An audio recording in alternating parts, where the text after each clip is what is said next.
कामरान, आप कितने अच्छे हो। हमारी शादी को 9 साल हो गए, लेकिन आपका प्यार आज भी पहले दिन जैसा लगता है। सुना? 9 साल क्या, अगर 9 साल भी गुजर जाएं, तो भी मेरा प्यार तुम्हारे लिए कभी कम नहीं होगा। तुम मेरी जिंदगी की सबसे खूबसूरत दुआ हो। ये लीजिए अम्मोई जी, आपकी चाय।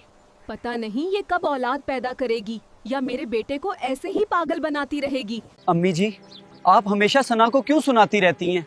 औलाद क्या किसी इंसान के बस की बात होती है? ये सब अल्लाह की मर्जी से होता है। तो फिर ये कब औलाद पैदा करेगी? हाँ। और अगर मेरी बात नहीं माननी हाँ? तो दफा हो जाओ तुम भी उसे लेकर। दोबारा मेरे घर में वापस ना आना। निकल जाओ मेरे घर से। कामरान, अब हम क्या करेंगे? हौसला रखो सना, सब ठीक हो जाएगा। मैं हूं ना तुम्हारे साथ। कामरान, हम वाकई नया घर बना रहे हैं। हाँ सुना, छोटा सही, मगर ये हमारा अपना होगा, मोहब्बत से बनाया हुआ घर।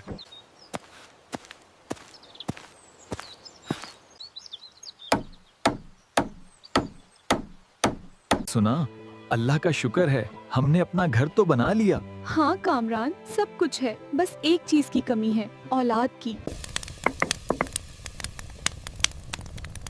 कामरान, सादा सा खाना है, मगर अपने हाथों से बनाया हुआ है। सुना, तुम्हारे हाथ का हर खाना मेरे लिए सबसे खास है।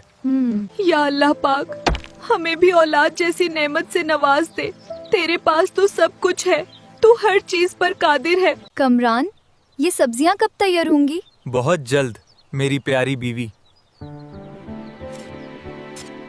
कामरान, जल्दी वापस आ जाना, और आते हुए साथ में कुछ राशन का सामान भी लेते आना। बस थोड़ी देर लग जाएगी, मार्केट से आते हुए मैं सामान भी ले आऊंगा, आप फिक्र ना करें। सब लोग दुआ करना, अल्लाह पाक हमें नेक औलाद से नवाज दे। और जो बे औलाद हैं या इस वीडियो को देख रहे हैं, अल्लाह पाक उनकी झोली खुशियों से भर दे। क्या कभी आपके साथ भी ऐसा हुआ है कि आपकी सग्गी माँ ने आपको घर से निकाल दिया हो और पास कुछ भी ना हो?